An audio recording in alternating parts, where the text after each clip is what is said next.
नमस्कार, स्वागत है फिर से आपके अपने यूट्यूब चैनल एडमिशा क्लासेस में।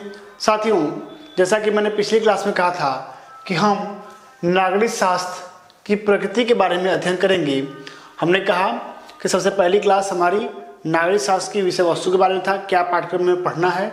दूसरी क्लास जो हमारी थी नागरिक शास्त्र शिक्षण का क्या अर्थ है और क्या परिभाषा है। और ये आज हमारी तीसरी क्लास है, इसमें हम नागरिक शास्त्र की प्रकृति के बारे में अध्ययन करेंगे कि इसका नेचर कैसा है। नेचर का मतलब ऐसा है कि यह विज्ञान है या कला है, कि विज्ञान और कला दोनों का कॉम्बिनेशन है, इसी के बारे में हमें अध्ययन करना है।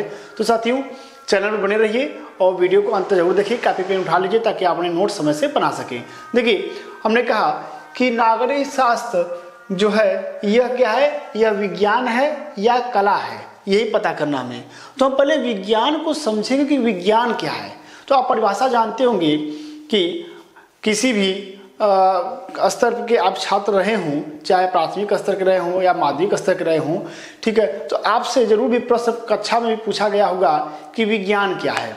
तो परिभाषा देते हैं कि विज्ञान एक क्रमबद्ध, सुव्यवस्थित, सुसंगठित जो क्रमबद्ध ज्ञान है, ठीक है, सुव्यवस्थित, सुसंगठित क्रमबद्ध ज्ञान को ही विज्ञान कहते हैं। ऐसा परिभाषा प्राय हम लोग देते थे कि सुव्यवस्थित, सुसंगठित, क्रमबद्ध ज्ञान को विज्ञान कहते हैं। ठीक है, तो यही चीज हम यहाँ पे अप्लाई करेंगे कि क्या नागरिक शास्त्र में यह जो क्वालिटीज हैं जो हमने अभी बताई हैं कि क्रमबद्ध, सुव्यवस्थित, सुसंगठित जो ज्ञान है इसी को विज्ञान कहते हैं, तो क्या यह गुण इसमें पाया जाता है। ठीक है, अगर यह गुण पाया जाता है तो क्या है, यह आपका नागरिक शास्त्र जो है यह क्या है, यह विज्ञान है। और अगर नहीं पाया जा रहा है तो फिर यह विज्ञान नहीं है। तो एक परिभाषा है लॉर्ड ब्राइस के अनुसार। लॉर्ड ब्राइस ने कहा कि जिस तरह से अंतरिक्ष फैला हुआ है, व्यापक है, ठीक उसी तरह से नागरिक शास्त्र का क्षेत्र भी व्यापक है। और इसी संदर्भ में इन्होंने कहा कि नागरिक शास्त्र एक ऐसा ही विज्ञान है जैसा कि अंतरिक्ष विज्ञान है। उन्होंने कहा कि नागरिक शास्त्र एक ऐसा ही विज्ञान है जैसा कि अंतरिक्ष विज्ञान है। ठीक है, अब इसको हम समझेंगे किस तरह इन्होंने इसको ऐसा कहा है। मतलब कहने का मतलब यह था कि नागरिक शास्त्र का जो क्षेत्र है वह कहीं अधिक व्यापक है, इसलिए उन्होंने इसकी तुलना, इसके क्षेत्र की तुलना अंतरिक्ष से कर दी कि नागरिक शास्त्र का क्षेत्र क्या है, व्यापक है। जिस तरह अंतरिक्ष व्यापक है ठीक उसी तरह से इसका क्षेत्र भी व्यापक है। आगे देखेंगे हम।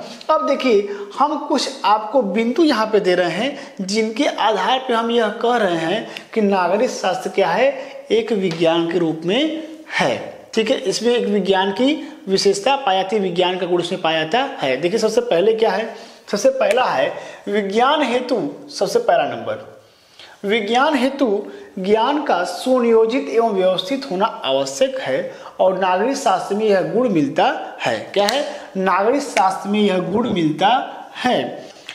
क्या गुण मिलता है कि नागरिक शास्त्र का जो ज्ञान है वह क्या है, वह आपका सुनियोजित है और क्या है, व्यवस्थित, सिस्टमैटिक है। ठीक है, जब कोई भी ज्ञान सुव्यवस्थित और व्यवस्थित, सुनियोजित और व्यवस्थित होता है, क्रमबद्ध होता है, तो उसे विज्ञान कहते हैं। और चूंकि नागरिक शास्त्र में यह गुण पाया जाता है, इसीलिए हम नागरिक शास्त्र को विज्ञान के रूप में हम देखते हैं। आगे है दूसरा हमारा, इसके अंतर्गत अनेक नियमों व सिद्धांतों का प्रतिपादन किया जाता है जो सत्य होते हैं या सही होते हैं। किसके अंतर्गत, नागरिक शास्त्र के अंतर्गत कुछ नियम, कुछ कानून का निर्माण किया जाता है जो क्या होते हैं, प्रायः सत्य होते हैं। और विज्ञान में भी यही किया जाता है। विज्ञान में भी कोई अगर नियम दिया जा रहा है, जैसे विज्ञान में गुरुत्वाकर्षण का नियम दिया गया कि पृथ्वी में एक गुरुत्व शक्ति होती है जिसके कारण सभी वस्तुएं नीचे गिरती हैं। ठीक, तो जब यह नियम दिया गया तो यह नियम क्या था, यह नियम सत्य है। ठीक उसी तरह से इसमें भी, नागरिक शास्त्र में भी कुछ नियम कानून का निर्माण किया जाता है जो प्रायः सही होते हैं। ठीक, जैसे कोई नियम का निर्माण किया गया है कि हमें चोरी नहीं करनी चाहिए, चोरी करने पर यह दंड मिलेगा, इस चोरी के लिए यह दंड है, तो यह सही ही है, यह गलत तो है नहीं। क्योंकि अगर नियम नहीं बनाएंगे तो घर घर में चोरियां होने लगेंगी, इसलिए कुछ नियम कानून का निर्माण किया जाता है जो प्रायः सही होते हैं। ठीक है, आगे हम देखेंगे।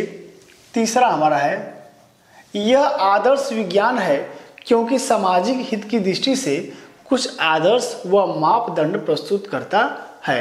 कह रहा है कि यह आदर्श विज्ञान है, क्योंकि सामाजिक हित की दृष्टि से, चूंकि विज्ञान जो होता है वह सामाजिक हित को ध्यान में रख करके, चूंकि जैसे कि पहले हमारे पास टेलीफोन नहीं था, तो विज्ञान ने क्या किया, हमारे हित के लिए, हमारे लाभ के लिए जो भी कैमरा बना हुआ है, ट्यूबलाइट बनी हुई है, कंप्यूटर बना हुआ है, इंटरनेट है, ठीक है, जो भी चीज़ें बनी हुई है विज्ञान ने बनाई है, वो सब किसके लिए है, वो हमारे हित के लिए है। मोबाइल भी है तो हमारे हित के लिए है। और बात अलग की कि मोबाइल से हम क्या कर रहे हैं, साइबर क्राइम कर रहे हैं, ठगी कर रहे हैं, ठीक है, किसी को हम ब्लैकमेल कर रहे हैं, वो तो हमारी गलती है, लेकिन बना किसके लिए है, हमारे हित के लिए बना। अभी सरकार मोबाइल बांट रही है स्वामी विवेकानंद योजना के तहत। स्वामी विवेकानंद योजना के तहत बांट तो रही है, लेकिन क्या मोबाइल सदुपयोग हो पाएगा, अब यह देखना है। तो खैर हम उधर नहीं जाएंगे, मुद्दा से भटक जाएंगे, बातें लंबी हो जाएंगी। तो यह आदर्श विज्ञान है। क्यों है? क्योंकि जैसे आदर्श विज्ञान होता है सामाजिक हित की बात करता है, ठीक उसी तरह यह भी अपने आदर्श व मापदंड प्रस्तुत करता है जिससे समाज का हित हो सके। इसीलिए नागरिक शास्त्र को विज्ञान का दर्जा देते हैं। आगे हमारा है नंबर 4, चौथा पॉइंट हमारा क्या है, यह मानव का सामाजिक प्राणी मानकर अध्ययन करता है, इसीलिए इसे हम सामाजिक विज्ञान भी कहते हैं। मतलब विज्ञान का एक पार्ट सामाजिक विज्ञान है, और सामाजिक विज्ञान में मानव को समाज का एक प्राणी मान करके अध्ययन किया जाता है। और यही चीज़ यहाँ भी है कि नागरिक शास्त्र मानव को एक सामाजिक प्राणी मान करके अध्ययन करता है, इसीलिए यह क्या है, यह सामाजिक विज्ञान भी है, यानी यह विज्ञान का एक भाग है। ठीक है, आगे चलेंगे। 5वां नंबर हमारा है इसकी विधियां। अब जैसे कि निरीक्षण विधि, प्रयोग विधि, ठीक है, और भी जो विधियां हैं वह क्या है, पूर्णतः वैज्ञानिक हैं। और जब विधियां चूंकि प्रयोग विधि, निरीक्षण विधि वैज्ञानिक विधियां हैं, और विधियों का प्रयोग नागरिक शास्त्र में होता है, इसलिए नागरिक शास्त्र क्या है, नागरिक शास्त्र को विज्ञान का रूप माना जाता है।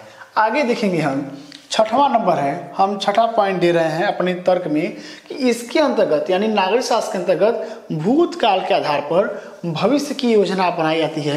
यानी पीछे से सबक लेते हुए हम आगे उसमें सुधार करते हुए कोई प्लान बनाते हैं, कोई योजना बनाते हैं, कोई नियम कानून का निर्माण करते हैं।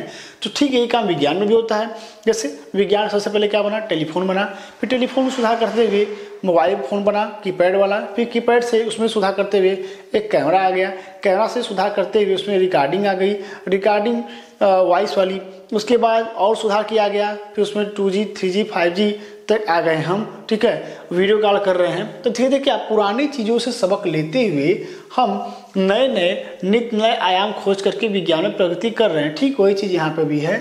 यहाँ पर भी पीछे भूतकाल के आधार पर भविष्य की योजना बनाए थे। पिछले जैसे कुछ नियम कानून होते हैं समय के अनुसार पुराने हो जाते हैं, तो उनमें सुधार करके नए नियम कानून का निर्माण किया जाता है। ठीक वही चीज़ नागरिक शास्त्र में अप्लाई की जाती है। तो इस तरह से इन 6 बिंदुओं के आधार पे हम नागरिक शास्त्र की प्रकृति को विज्ञान के रूप में मानते हैं। ठीक है, अब आगे बात आती है क्या नागरिक शास्त्र की प्रकृति कला की है, तो इसके पक्ष में भी कुछ तर्क दिए जाते हैं। देखेंगे तर्क क्या दिए जा रहे हैं। नागरिक शास्त्र एक कला के रूप में, नागरिक शास्त्र एक कला के रूप में कैसे है भैया, नागरिक शास्त्र एक कला के रूप में किस तरह है, इसको देखेंगे आप। लिखा है टॉल्स्टॉय के शब्दों में। टॉल्स्टॉय ने, 1 मिनट फोन आ रहा है। हाँ हेलो, क्लास में बाद बात करते हैं, ठीक है जी।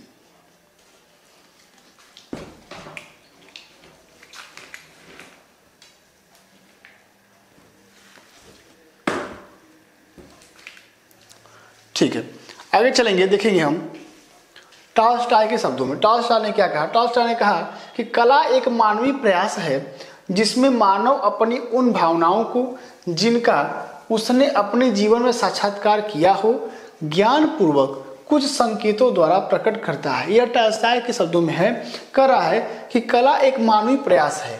कला क्या है, एक मानवीय प्रयास है जिसमें मानव अपनी उन भावनाओं को, यानी कला में मानव क्या करता है, अपनी भावनाओं को उकेरता है। ठीक, तो जिसमें मानव अपनी उन भावनाओं को जिनका उसने अपने जीवन में साक्षात्कार किया हो।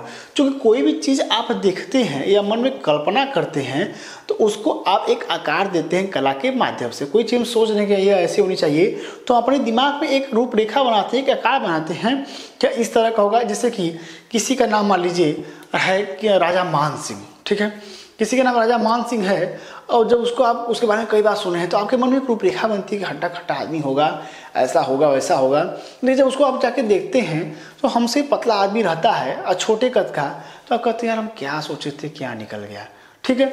तो कहते हैं ना, जैसे बोलता है पिक्चर में कि छोटी गंगा बोल के नाले में कूदा दिया, तो बस वही चीज़। तो वही यहाँ भी कह रहा है कि कला एक मानवीय प्रयास है जिसमें मानव अपनी उन भावनाओं को जिनका उसने अपने जीवन में साक्षात्कार किया हो, उससे सामना किया हो, उन भावनाओं से मिला हो, ज्ञान पूर्वक कुछ संकेतों द्वारा प्रकट करता है। यानी ज्ञान को अपने ज्ञान के आधार पर कुछ कल्पना करके क्या करता है, प्रकट करता है संकेतों द्वारा, या उसका आकार खींचता है, ठीक है, पिक्चर की डिजाइन करता है कला में, और उन भावनाओं का दूसरे पर प्रभाव पड़ता है। अब उन चित्र को देख करके दूसरे लोग भी उससे सबक लेते हैं और लेने के बाद उसकी अनुभूति करते हैं, और उसको देख करके क्या करते हैं, अपने मन में कुछ ख्याल लाते हैं, जैसे कि उसकी तारीफ करते हैं या उसकी निंदा करते हैं या उस पर अपने विचार व्यक्त करते हैं। जैसे कोई फोटोग्राफर कोई सीनरी बना देता है, लोग उसको देख कहते हैं वाह कितनी अच्छी फोटो है, अरे इसकी नाक यहाँ टेढ़ी कर दिया है। ठीक वही चीज़ करा है। कला एक मानवीय प्रयास है जिसमें मानव अपनी भावनाओं को, जिसका उसने अपने जीवन में साक्षात्कार किया है, कुछ संकेतों द्वारा, ठीक है, व्यक्त करता है, और उन भावनाओं को जो उस संकेत प्रकट किया है उसको देख करके दूसरों पर प्रभाव पड़ता है और दूसरे उसकी अनुभूति करते हैं। इसी को हम बोलते हैं क्या, इसी को बोलते हैं हम कला। अब आगे बात करेंगे। अब इसी आधार पे, इसी परिभाषा के आधार पे हम इसको नागरिक शास्त्र को हम इसकी प्रगति कला के रूप में भी देखते हैं। देखिए क्या है, करा इस परिभाषा के आधार पर नागरिक शास्त्र भी एक कला है। क्या है, नागरिक शास्त्र भी एक कला है, क्योंकि यह अपने नियमों सिद्धांतों के अनुसार सही आचरण पर बल देता है। कह रहा है कि इस परिभाषा के आधार पर, किसकी परिभाषा के आधार पर, टॉल्स्टॉय की परिभाषा के आधार पर नागरिक शास्त्र भी क्या है, एक कला है, क्योंकि यह अपने नियमों सिद्धांतों के अनुसार सही आचरण पर बल देता है। यानी नागरिक शास्त्र भी कहता है कि व्यक्ति को सही ढंग से आचरण करने चाहिए, व्यक्ति को गलत रास्ते पर नहीं जाना चाहिए, अन्यथा उसे यह फलाने दंड भुगतने पड़ेंगे।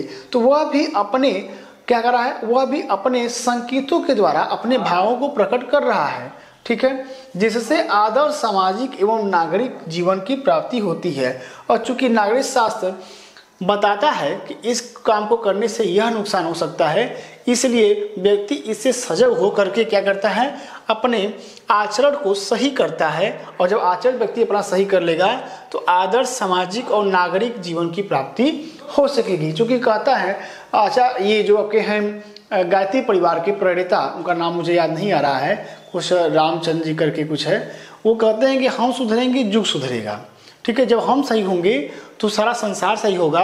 तो बस वही चीज़ यहाँ है, कह रहा जिससे आदर्श सामाजिक एवं नागरिक जीवन की प्राप्ति होती है। केवल नागरिक शास्त्र के सिद्धांतों को जान करके मनुष्य अच्छा नागरिक नहीं बन सकता। हम किसी चीज़ को जानते हैं, हम जानते हैं कि बाइक में इस तरह से गियर लगाया जाता है, बाइक में इस तरह क्लच छोड़ा जाता है, तो जान करके कि हम एक अच्छा बाइक चलाने वाला बन सकते हैं? नहीं बन सकते। कब बन सकते हैं? जब उसको हम व्यवहार में लाएं, जब हम बाइक खुद चला करके दिखाएं। ठीक वही चीज़ है कि नागरिक शास्त्र के सिद्धांतों को जान करके मनुष्य अच्छा नागरिक नहीं बन सकता, अपितु उसे इन सिद्धांतों के अनुरूप आचरण करना भी अनिवार्य है। जिस तरह से कला को देख करके अपने भावनाओं को प्रकट करके उसकी अनुभूति करना अनिवार्य होता है, ठीक उसी तरह से नागरिक शास्त्र के नियम कानून को जान करके एक अच्छा सामाजिक आदर्श प्रस्तुत करके हम नागरिक शास्त्र का ज्ञाता होने का दावा कर सकते हैं। इस प्रकार से नागरिक शास्त्र के अंदर एक क्या है, कला का भी गुण विद्यमान है। ठीक, तो इस प्रकार से नागरिक शास्त्र क्या है, कला भी है और विज्ञान का भी गुण रखता है।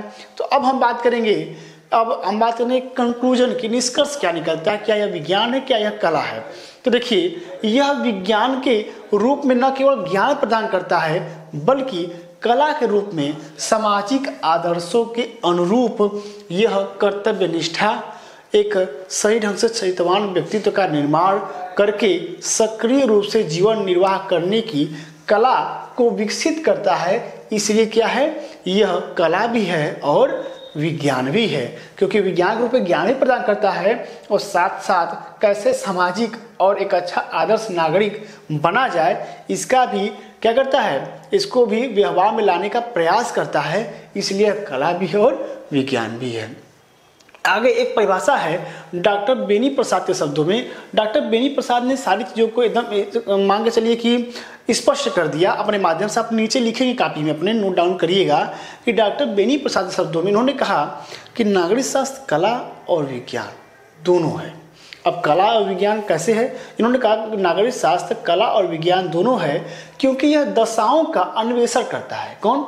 नागरिक शास्त्र। नागरिक शास्त्र दशाओं का अन्वेषण करता है, इससे इसके विज्ञान की पद्धति का वो होता है। ठीक है, तो नागरिक शास्त्र कला और विज्ञान दोनों है क्योंकि यह दशाओं का अन्वेषण करता है और अपने अन्वेषण के परिणामों को, अब समझिए पहले क्या करता है, वह दशाओं का अन्वेषण करता है और अपने अन्वेषण के परिणामों को मानव कल्याण हेतु, ठीक है, या मानव कल्याण की वृद्धि करने का प्रयास करता है। यानी कि मानवीय दशाओं का अन्वेषण करता है और मानवीय दशाओं का अन्वेषण करके परिणामों को मानव कल्याण की वृद्धि में क्रियान्वित करने का प्रयास करता है या क्रियान्वित करने का कार्य करता है। तो जब क्रियान्वित करने का कार्य कर रहा है तो यह क्या है? यह कला का भी रूप है और यह विज्ञान का भी रूप है। इस तरह से जो हमारे नागरिक शास्त्र की जो प्रकृति है यह कला भी है और यह विज्ञान भी है, यह दोनों है। ठीक है, आशा करता हूँ कि आपको ये चीज़ें समझ में आई होंगी। इसी के साथ मैं नीतीश मिश्रा आप सबसे विदा लेता हूँ।